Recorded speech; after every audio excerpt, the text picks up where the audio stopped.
The mechanics of the film projector. One of the most impactful pieces of engineering is the technology of movies. They've shaped every aspect of our lives. Today, of course, they're created digitally, but I celebrate here the stunning engineering that gave life to movies, the technology that tricked the mind into seeing a moving image. Film came in many sizes, from the giant 70mm, popular in the 1960s for epics like Lawrence of Arabia, to 35mm used for most feature films, to 16mm for schools, and even 8mm used by home enthusiasts. The larger the film, the greater the resolution, of course. All worked with mechanisms similar to common 16mm projectors. I'll examine this Bell & Howell 1580 16mm projector built in 1979. We'll look at the shuttle that starts and stops the film, the shutter that strategically blocks light, and the photosensor that reads the sound, all of which operate in harmony. To create the illusion of movement, a series of still images, the film, is pulled off the supply reel, threaded in between the lamp and lens so the image can be projected, then run across the sound drum, and finally coiled onto the take-up reel. However, it isn't as simple as that sounds. To see why, here's what happens if you just move the film continuously past the projector's lamp. What you see is a blur. You can just make out the images. Here's what really happens shown in slow motion. A frame appears on the screen, not moving, then the screen goes blank, and then the next frame is projected on the screen. The projector must hold the image on the screen for a moment and then cover up the image while the film moves to the next frame. Two mechanisms do this. First, the shuttle. The shuttle has 3 teeth which engage the sprocket holes in the film. The shuttle moves back to disengage from the film, then moves up, then forward to engage the film, then moves down, pulling the film with it. The film is stationary most of the time and only moves when the shuttle is moving down. This is the intermittent motion of the film necessary to avoid blurring of the projected image. Here is slow motion footage of the shuttle moving up and down intermittently. From this angle, you clearly see the shuttle move forward and back to engage and disengage from the film. 2 shuttle arms hold the teeth of the shuttle in place.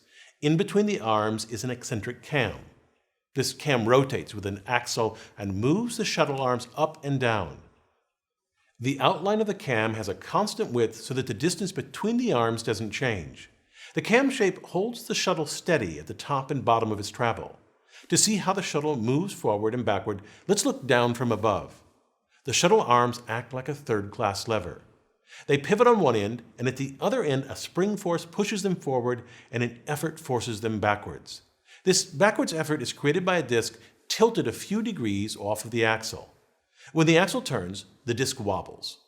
A horizontal post connected to the shuttle arms is pressed into contact with the wobbling disc by the spring force. As the axle turns and the disc wobbles, the shuttle arms are rhythmically pressed backwards. This movement is synced with the eccentric cam to create the required motion of the shuttle.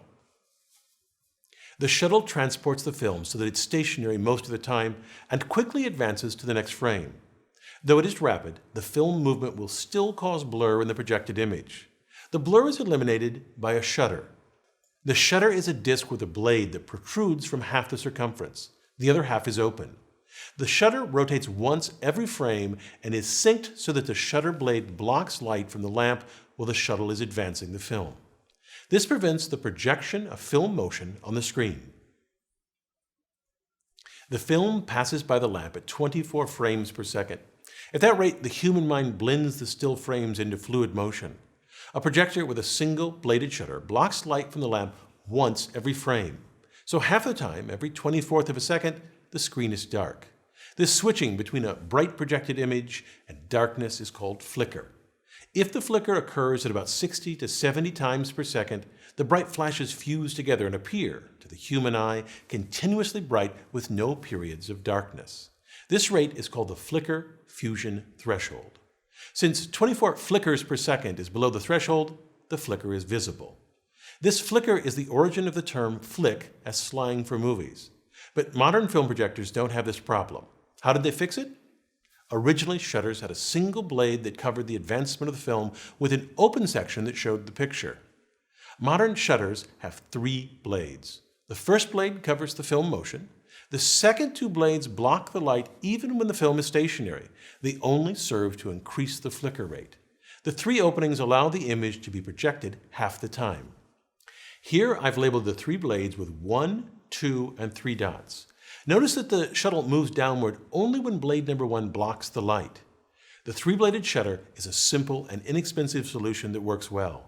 The frame rate stays at 24 frames per second, and the flicker rate increases to 72 flickers per second, above the flicker fusion threshold, so the movie appears to move smoothly and without distracting flicker. This means if you watch a film in slow motion, you will see a single frame is flashed on the screen 3 times before the next frame appears. A subtle but important detail of film projectors is the film loop. The loop allows for 2 kinds of motion of the film, intermittent and continuous. The key is they happen simultaneously. The film must pause in front of the lens to project without blur, but must also move continuously for the proper playback of the sound. The top sprocket pulls the film from the supply reel continuously. A loop of slack film starts to form. This slack allows the shuttle to quickly advance to the next frame without tearing the film. A second loop of slack film at the bottom also forms. The bottom sprocket pulls the film continuously. This is important because it allows the sound to be read correctly. Sound in movies is recorded optically on the edge of the film. After the film runs past the lamp, it runs across the sound drum. To read this optical soundtrack, light shines through a tube with a slit. This concentrates the light on a small section of the film's soundtrack. A photosensor on the other side of the film measures the amount of light passing through the film at a given time. The photosensor converts the amount of light transmitted into current, and this current drives the speakers. A soundtrack that oscillates slowly produces low-frequency sounds. If it oscillates more rapidly, it will produce higher frequencies.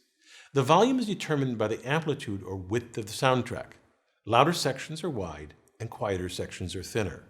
Because the image is projected here, and the sound is read down here, the soundtrack is offset 26 frames ahead of the picture in 16mm films. This offset ensures that the picture and sound are correctly synced.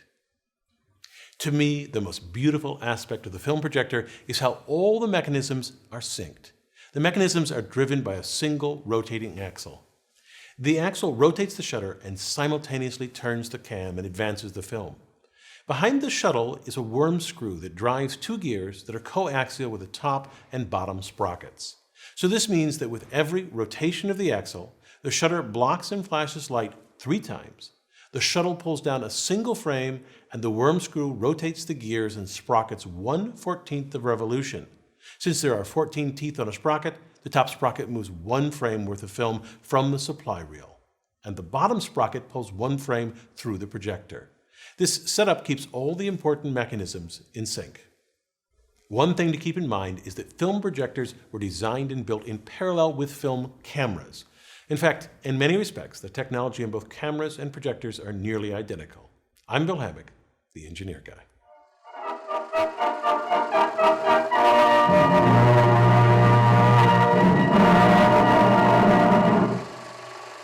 Thank you to our advanced viewers who helped shape this video. Will you help us make our next video? Will you become an advanced viewer? Go to engineerguy.com/preview to sign up. We'd love for you to join us.